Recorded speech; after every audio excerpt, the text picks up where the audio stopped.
In today's episode, we are trying to understand or bring issues in terms of the International Day of Persons with Disabilities, which is upcoming.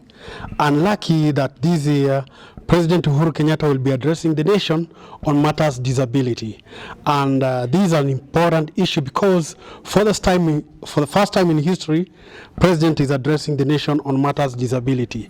And some of the issues which would like the President to address is as follows. Number one, we would like to ask the President to issue a decree on matters registration of persons with abilities in terms of payment of the medical assessment.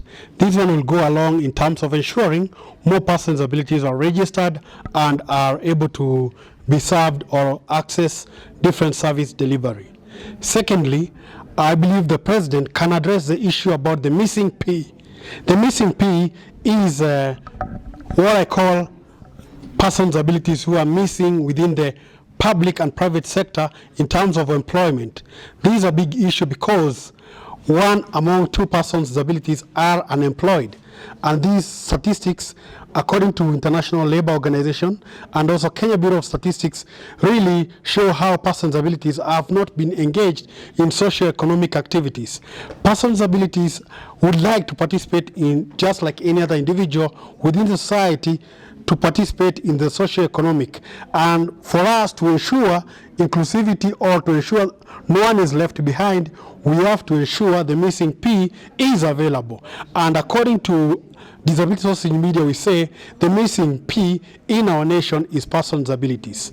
So I'd like to make an appeal that I expect the President to ensure that we have a disability employment strategy which will ensure that most persons with abilities are engaged. For example, there are different social protection programs which have been introduced severally, and at the end of the day, they are not very much inclusive. Imagine the Kazi kwa Mitaa, imagine the youth program which targets youth and also youth with disabilities. But at the end of the day, some persons with abilities among are not engaged or are not involved. Even may give an example of youth with disabilities who have been taken to NYS. You will never see persons with autism.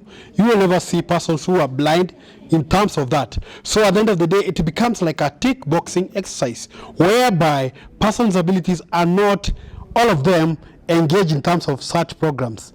Another instance for the missing P is the issue of addressing the cash transfer program. We all are aware that 47,000 persons are the ones who are into this program. And at the end of the day, the larger population of persons with abilities are not employed. This is a big issue. And we really need to look on how our country, we can address what we call universal basic income, which can target persons with abilities so that all of persons with abilities who are not employed can get an opportunity of having a livelihood.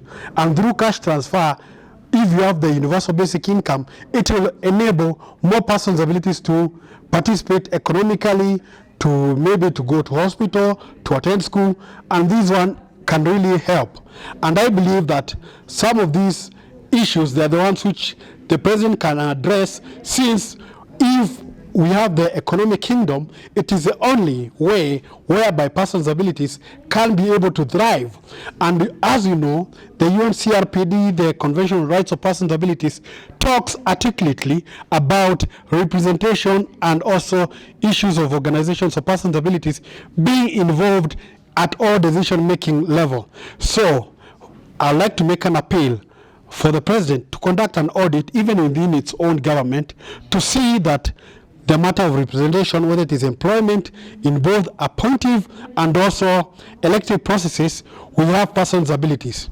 I would like to say that it is very interesting because when you look at that aspect, we don't have any representation in his own executive office in terms of the cabinet administrators and the cabinet itself, even some independent institutions like the electoral body, whereby we know that most issues of accessibility or issues of politics are played, we don't have even a commissioner with a disability. And I can tell you for sure, these round persons' abilities applied, but they were never shortlisted, never given a chance. So it's a question of whereby we, like the government, all the duty bearers, to take responsibility to ensure that as we assess these opportunities, we don't just tick box. We make that intentional so that persons' abilities can get to be involved in all the socio-economic activity.